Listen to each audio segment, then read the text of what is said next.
আসসালামু আলাইকুম। এখন দেখছেন আপনারা বিটি ওয়াটার কালার। আজ আপনাদের আমি দেখাবো দুটো টিয়া পাখি ওয়াটার কালার। এই জন্য আমি প্রথমে ব্যবহার করছি ইয়েলো কালার সাথে সেফ গ্রিন। টিয়া পাখি তো সবুজ রঙের হয়ে থাকে, সেই কারণে আমরা সেফ গ্রিন এর ব্যবহারটাই বেশি করব। সম্পূর্ণ টিয়া পাখির যেখানে যেখানে সেফ গ্রিনটা আছে আমরা প্রথমে লাইট কালার সেই কালারটা সব জায়গায় দিয়ে দিব।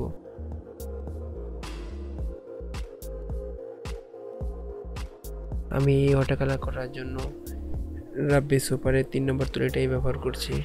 আমার ছবিগুলো তো অনেক ছোট, এই কারণে 3 নম্বর তুলি দিয়ে কাজ হয়েছে বা একটা তুলি দিয়ে কাজ হয়ে যাবে।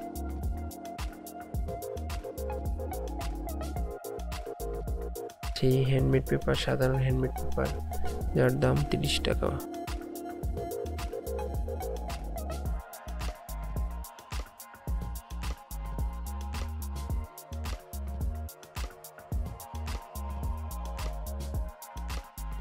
সম্পূর্ণ ছবি আঁকতে আমার সময় লেগেছিল প্রায় 14-15 মিনিটের মতো।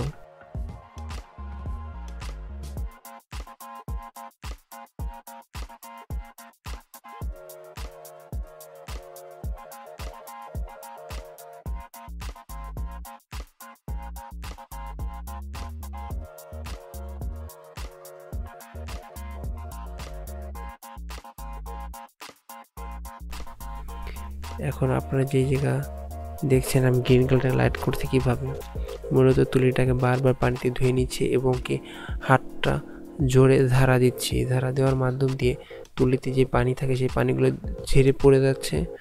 সেই তুলি দিয়ে আমি ওই যেখানে যেখানে সবুজ কালার লাইট করতে হবে সেখানে তুলি দিয়ে আলতোভাবে টান দেওয়ার পরে রং উঠে যেয়ে সাদা হয়ে যাচ্ছে এবং লাইট কালার হয়ে যাচ্ছে।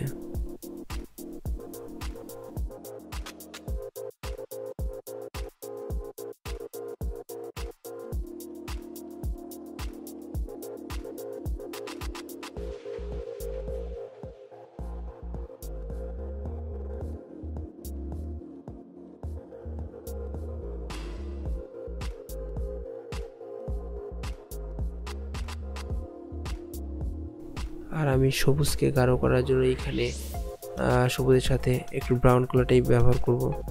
চাইলে লাল কালার দিয়েও, চাইলে বলতে লাল কালার দিয়ে সবুজকে গাঢ় করা হয়, আর ব্রাউন কালার দিয়ে সবুজকে গাঢ় করা যেতে পারে, সমস্যা নেই।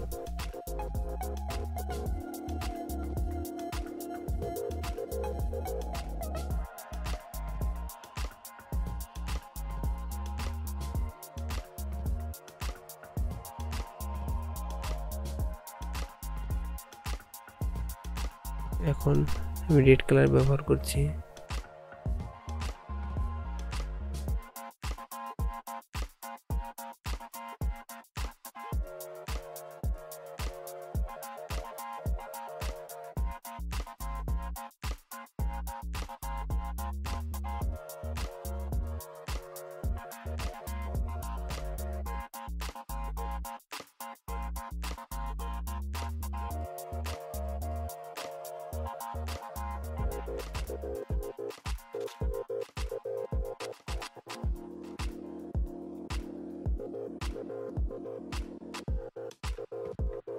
এবং কি আমি আমার এই ছবি আঁকার বিস্তারিত ভিডিওর ডিসক্রিপশনে নিচে দিয়ে দিয়েছি, আপনারা পড়ে নিতে পারেন। আমি কী কী রং ব্যবহার করি, ছবি আঁকতে কী কী ইনস্ট্রুমেন্ট ব্যবহার করি, ভিডিও করতে আমি কী কী জিনিস ব্যবহার করেছি, সম্পূর্ণ ডিটেলস ভিডিও ডিসক্রিপশনে দেওয়া রয়েছে।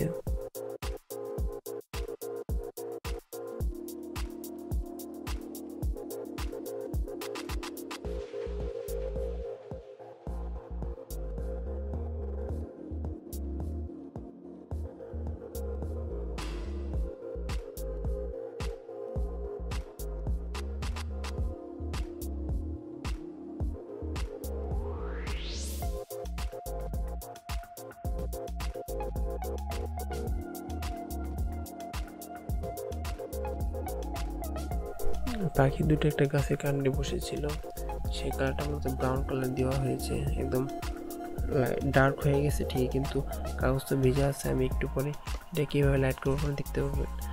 আর ওয়াটার কালার তো যখন আমি যতই ডার্ক কালার দিই না কেন, শুকিয়ে গেলে কালারটা একবারে হালকা হয়ে যাবে এবং লাইট কালার হয়ে যাবে।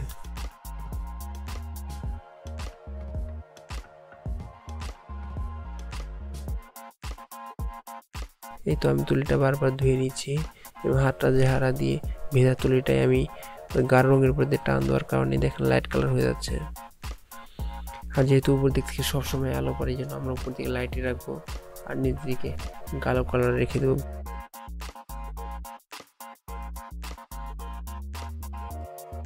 প্রায় 10-15 মিনিট অপেক্ষা করার পরে ছবি শুকিয়ে গেছে। এই জন্য এখানে যেখানে ডার্ক করতে হবে সেখানে আমি আবারও কালার দিব।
যেহেতু হালকা হয়ে গেছে অবশ্যই কালার আবার দিতে হবে, তাই কান্ডটার নিচ দিয়ে আরেকটু ডার্ক করে দেওয়ার চেষ্টা করছি। আমার ভিডিও ভালো লাগলে অবশ্যই আমার ছবিতে লাইক করবেন এবং কমেন্ট করে জানাবেন, এবং কি সাবস্ক্রাইব করুন আমার চ্যানেলকে এবং বেল আইকন বাটনে ক্লিক করুন।